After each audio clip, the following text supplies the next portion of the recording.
just made my way to Bucharest in Romania after a good night's sleep in the night train. And it's 8 o'clock in the morning, and I should be meeting some Romanian frescoers this afternoon.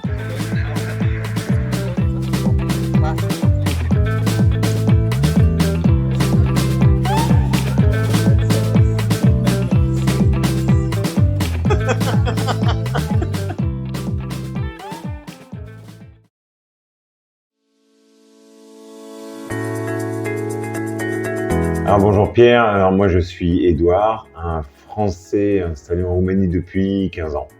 Je suis né en 330 ppm, je suis marié avec une Roumaine depuis 15 ans, Oana, et je suis le papa d'un petit garçon de 5 ans qui s'appelle Oscar. Je suis animateur de la fraise depuis 2 ans, quand j'ai rejoint une association qui s'appelle Climatosfera en Roumanie.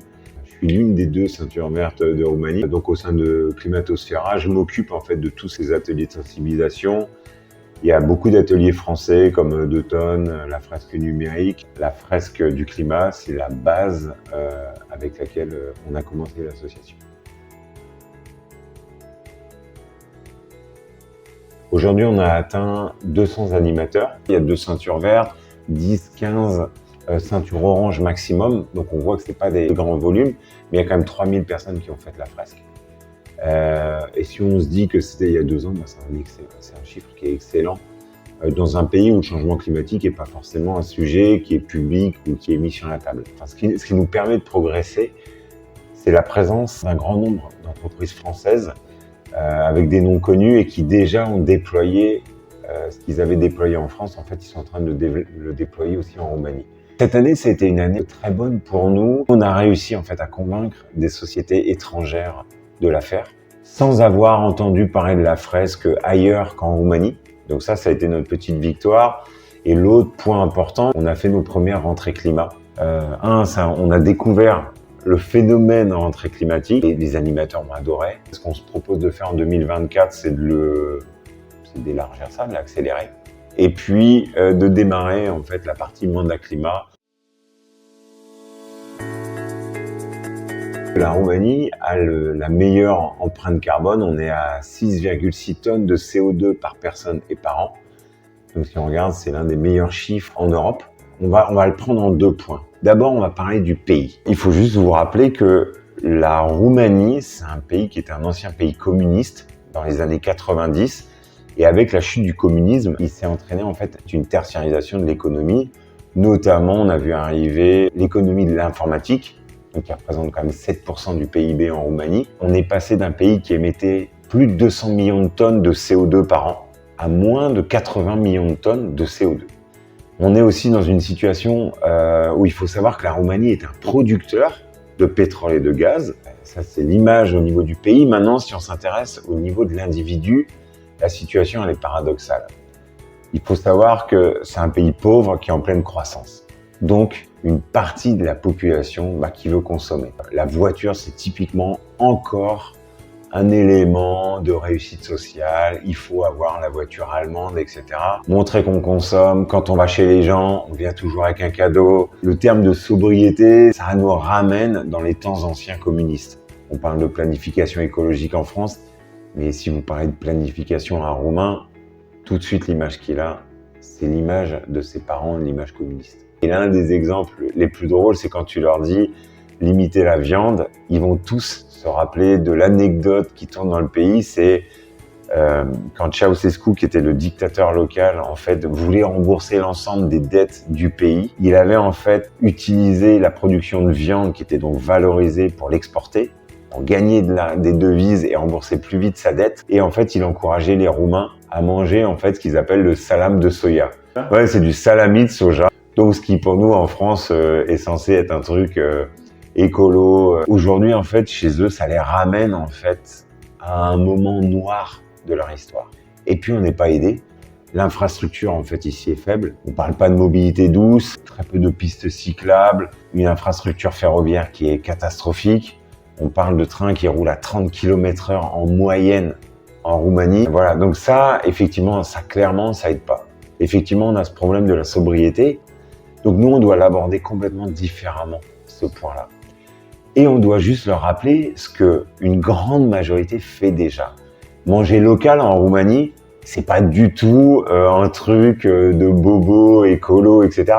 S'habiller seconde main. En fait, ici, ils le font naturellement. Il y a plein de magasins qui existent à Bucarest et qui font en fait du seconde main. Quand on parle de légumineuses, en fait, en Roumanie, on consomme encore beaucoup de lentilles, de pois, et ça, c'est des éléments en fait que nous, on doit valoriser.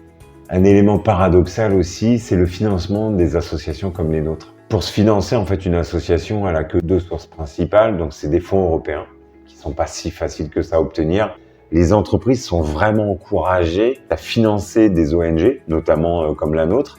Au lieu de payer des impôts, en fait, elles versent leur argent. Qui, elles, en fait, ils voient aussi un élément de marketing. Et la difficulté qu'on a en Roumanie, en fait, c'est beaucoup d'associations qui, sous la pression des entreprises, vont tomber sous une forme ou une autre de greenwashing. Et la difficulté, c'est de résister à ça.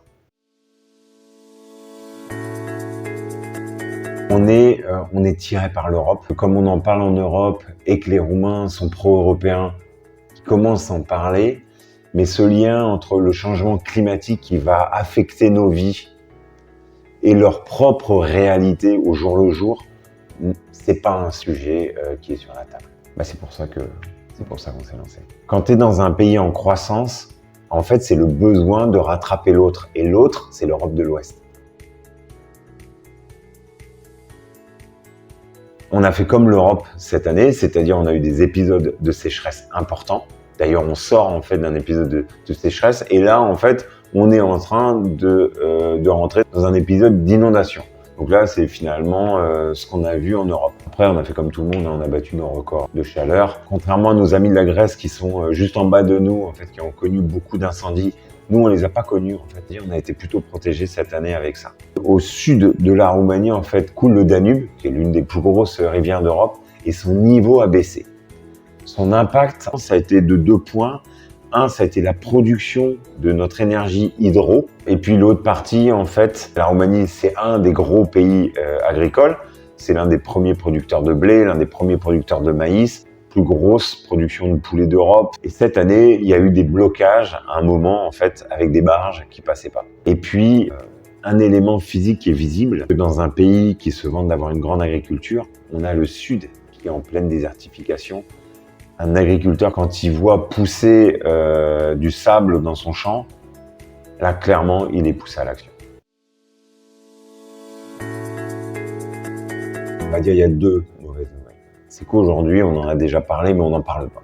Ça n'est pas un élément de choix de carrière, on va dire, pour aujourd'hui un jeune en roumain. Le deuxième point, c'est qu'on a peut-être l'une des pires nouvelles, c'est que nous, on a trouvé des réserves de gaz naturel en mer Noire. Et ça, c'est un vrai, ça nous pose vraiment face à un dilemme.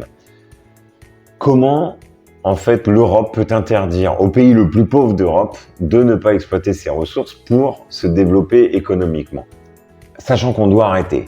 Sachant quand même que le gaz est un élément de sécurité et que la Roumanie étant en Europe, elle apporterait finalement une sécurité aux autres pays. La vraie déception que moi j'ai eue, c'est qu'il n'y a même pas eu de débat. Le débat, il s'est vite résolu à ça va nous rapporter 30 milliards d'euros par an, donc il faut le faire.